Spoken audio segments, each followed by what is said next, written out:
In the depths of the north, where the winds freeze and the waves sing the hymns of bygone ages, lived the Vikings, a people as if carved from the harsh rocks of Scandinavia. Their hearts burned with the fire of courage, and their eyes were fixed upon the distant horizon, where legends awaited to be written. Their lives were a mixture of strength and poetry, of war and dream, of struggle with nature and defiance of the unknown. This is their tale, a story as long as the Scandinavian night, told in a calm, poetic tone, flowing like water in a gentle stream, soothing the soul and calling it into deep sleep, carried on the wings of time. In the Scandinavian peninsula, where Norway, Sweden, and Denmark embrace like intertwined sisters, the story of the Vikings began more than 1,000 years ago. They lived in small villages, their houses built of sturdy oak wood, covered with clay and straw, surrounded by deep fjords, those bays into which the seas crept like fingers of water. The land was scarce, and the winter merciless, covering the mountains with snow like royal white cloaks. But this harshness shaped their spirits, made them strong as rock and free as the wind. They were farmers who grew barley and oats, hunters who chased deer in the dense forests, and sailors who caught cod from the depths of the cold sea. But they were not merely people living off the land. They were a nation dreaming of what lay beyond the horizon, yearning for adventure and glory. In their daily lives, the Vikings lived with a spirit of community. The village was the heart of their life, where they gathered in a great hall called the Longhouse, decorated with wooden carvings that told the tales of their heroes. There, around the blazing fire, they ate and drank. The children learned from an early age how to hunt, how to fight, and how to sail. Life was a daily struggle, yet it was filled with meaning, with hope for a better day, and with faith in their beliefs, even if mistaken. They thought the world was ruled by great gods. But these gods, as we know, were nothing but myths they wove from their imagination. They glorified Odin, whom they thought was the god of wisdom and just war, sitting on his throne in Asgard, watching the world with one eye after sacrificing the other to gain secret knowledge. They spoke of Thor, the god of thunder, who carried the hammer Mjolnir, which they believed shook mountains and protected them from giants. And they feared Loki, the god of deceit, who spread chaos with his tricks.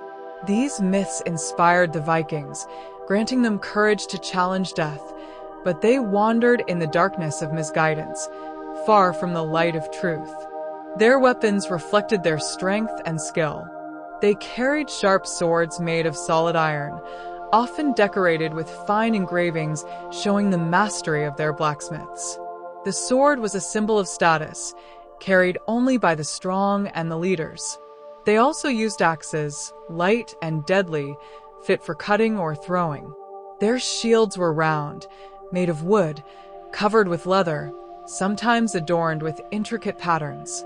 Their helmets, contrary to popular belief, did not bear horns, but were simple, designed for protection, not for display.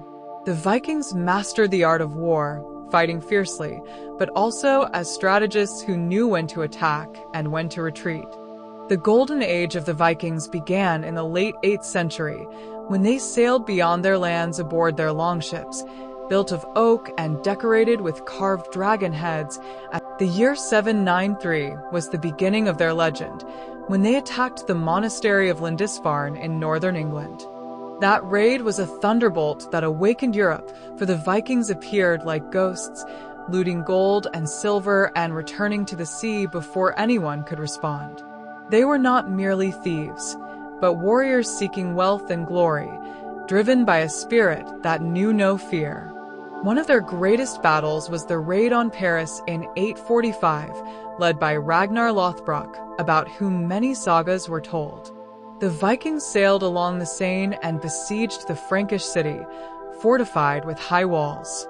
But their skill in war and their swift ships enabled them to confuse the defenders.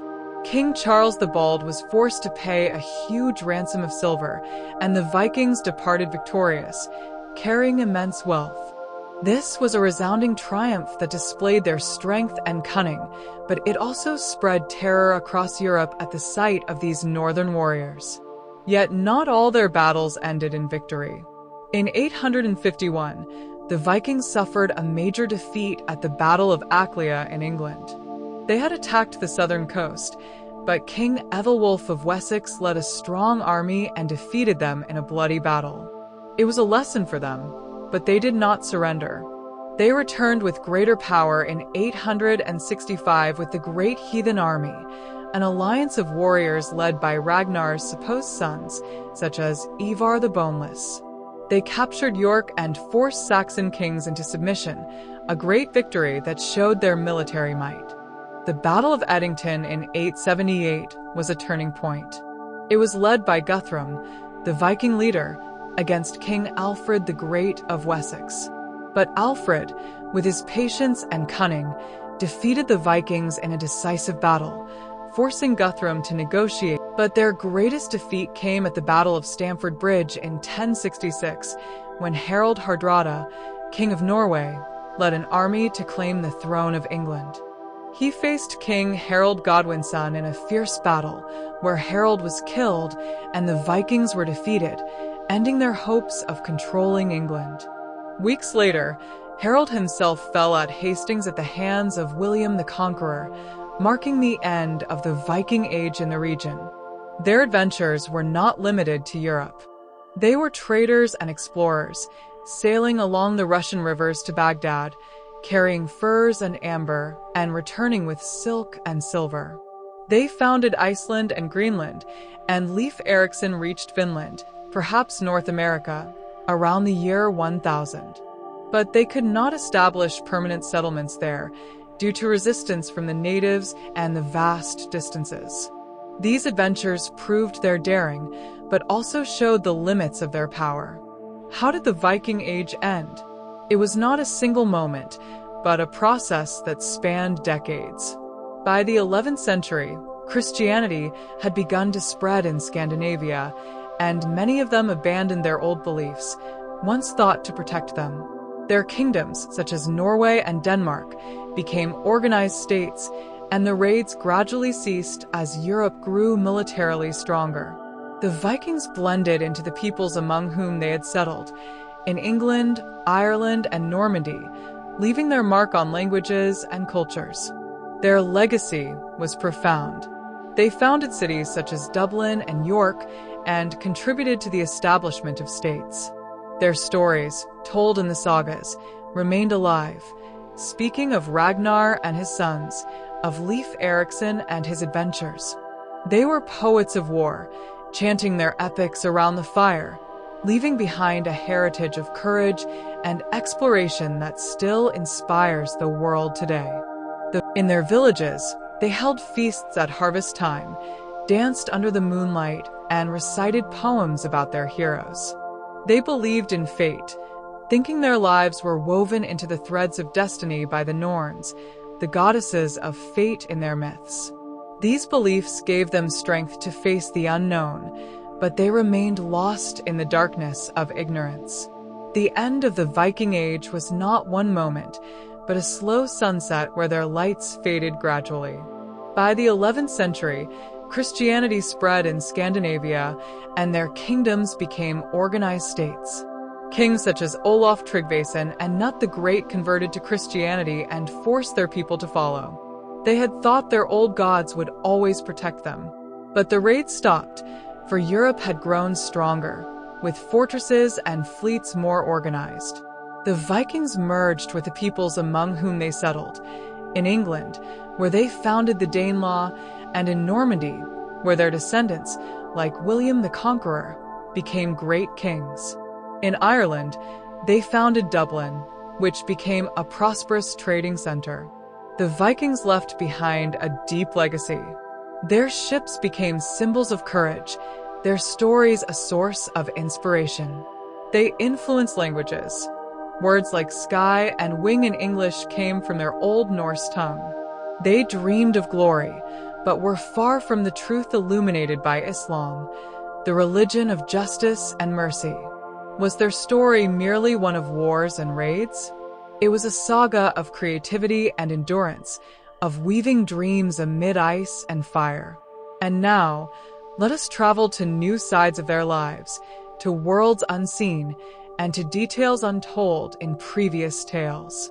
Let us dive into the life of the Vikings from angles upon which no light has yet been shed, in a poetic narration, flowing like the long night, inviting the soul to rest and to deep sleep. In their villages, they lived by strict yet flexible traditions that adapted to the harshness of the land and the challenges of the sea. They gathered in certain seasons, not only to celebrate harvests or hunts, but to exchange knowledge, sharpen their skills, and teach their children the arts of survival. They believed in the importance of education, though theirs was not in stone halls, but beneath the open sky, where elders taught the youth how to read the winds, how to recognize trees fit for shipbuilding, and how to weave ropes from flax fibers. This was education as heritage, passed from generation to generation, carrying within it the wisdom of the North. They thought the world was full of spirits, not only in the gods they worshipped, but in nature itself. They believed trees held souls, and rivers whispered ancient secrets. They revered springs, thinking them gateways to other worlds. But as we know, they were nothing but myths, while nature itself is but a sign of the Creator, not a god of its own. These myths gave them a sense of connection to the land, made them respect forests and mountains. The Vikings excelled in unique arts, not merely decoration, but expressions of their identity. They carved wood with exquisite skill, crafting figures of mythical animals like wolves and ravens, which they thought were linked to their gods. They made cones of bone, adorned with fine patterns, and vessels of baked clay, decorated with lines resembling waves. Their clothes of wool and linen were embroidered with colored threads, reflecting their love of beauty, even in simple things. They made shields and swords not only for war, but as works of art engraved with stories of their heroes. These arts were their silent language. They held ceremonies forbidding farewell to their dead, placing them in wooden boats, sometimes set afloat, sometimes buried beneath the earth, with weapons and belongings, thinking these would accompany them into another world. They celebrated festivals at certain times of the year, such as midwinter, when they gathered to mark the passing of the darkest days, believing the sun would return to light the world. These rituals reflected their deep sense of time, yet they were far from truth. They also had a developed economy despite its simplicity. They relied on barter in their villages, but used silver as currency in their trade journeys. They melted silver to make small pieces, known as hack silver, used as weight for payment. They valued the true worth of things, keeping treasures gained from their raids, using them to strengthen their power or exchange them with other peoples. They traded with distant nations like the Persians and the Chinese, along trade routes stretching from the Baltic to Asia, carrying with them hopes of a better life. Among the most remarkable aspects of their lives was their relationship with nature. They knew how to live with forests and mountains, knew the names of healing plants, and how to predict storms by the shapes of clouds. They made medicines from herbs such as chamomile and mint to treat wounds or fevers. They respected animals, seeing in horses symbols of strength, and in ravens messengers from another world, thinking they carried news from the gods. This knowledge gave them the strength to survive in a harsh land. The Vikings also had a complex social system built on loyalty and honor. The leader, or jarl, ruled the village, but he was no tyrant. His power relied on the approval of the free men. They honored warriors who proved their courage, and there were even warrior women, known as shield maidens, who fought alongside men and carried weapons no less fierce. This communal spirit made their society strong. Among their lesser-told adventures were their voyages to the remote islands of the north. They sailed to islands such as Orkney and Shetland, where they built small settlements and lived with their families. They hunted seals and whales, using their fat to light their homes. They planted barley in rocky soil and made bread from it despite the harshness of the earth. These islands were a refuge where they found peace away from wars, but they were always ready to return to the sea. Marriage was for them a sacred contract, held in the presence of elders. They exchanged gifts like rings and swords as symbols of covenant. The family was the first refuge, where father and mother worked together to ensure the survival of their children. They taught their children patience and endurance, telling them stories of heroes to plant in them the spirit of adventure. The mother told her children about the sea, about the stars that guided ships, and about the dreams waiting beyond the horizon. Among the fascinating aspects of their lives was their connection with music and song. They made instruments from wood and leather, such as small lyres and drums. They sang chants about the sea, about wars, and about love. These chants were sung during festivals or on long nights when winter confined them indoors. Voices would rise, filling the long halls, as if to revive the spirits of the departed heroes. Music, for them, was a way to express their dreams, but it needed true faith to become an expression of truth. The traveler Ahmad ibn Fadlan, in his famous journey, recorded his observations of the northern people, describing their clothing, customs, and rituals, leaving us one of the clearest images of the Vikings as seen by Muslims.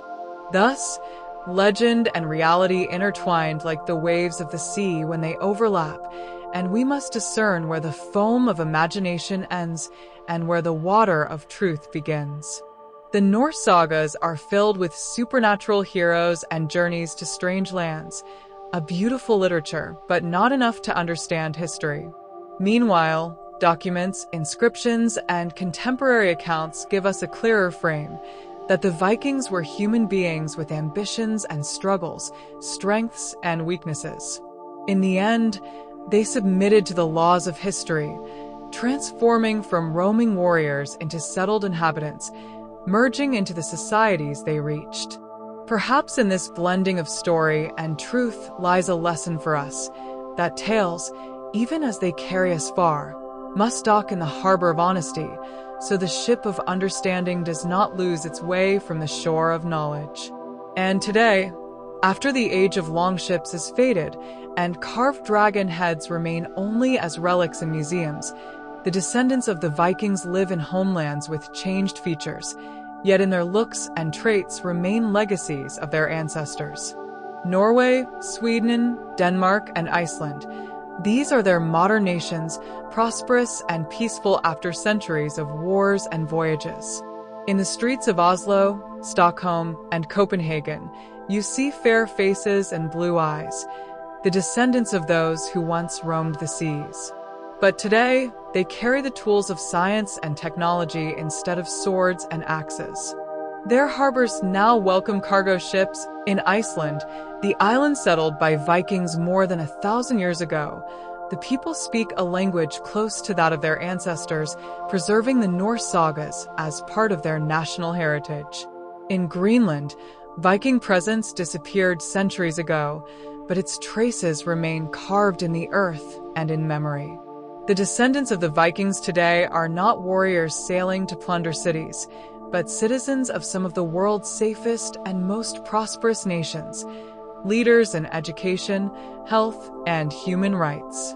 Yet pride in the past lives on, in festivals where they reenact the battles of their forefathers, and in museums that display their swords, shields, and ships. Their legacy outside Scandinavia lives on in the regions they once settled, in northern England, Ireland, Scotland, France's Normandy, and even parts of Russia. Their names, words, and customs still bear the marks of the Vikings. The echo of oars can still be heard in the memory of peoples. And though their descendants today live in modern countries, many still preserve ancient traditions centuries old. In small coastal villages in Norway and Denmark, wooden boats are still built in the traditional way of their ancestors, and young people are trained to sail the fjords as their forefathers did. In Iceland, the sagas are still read in schools, not only as folklore but as part of national identity.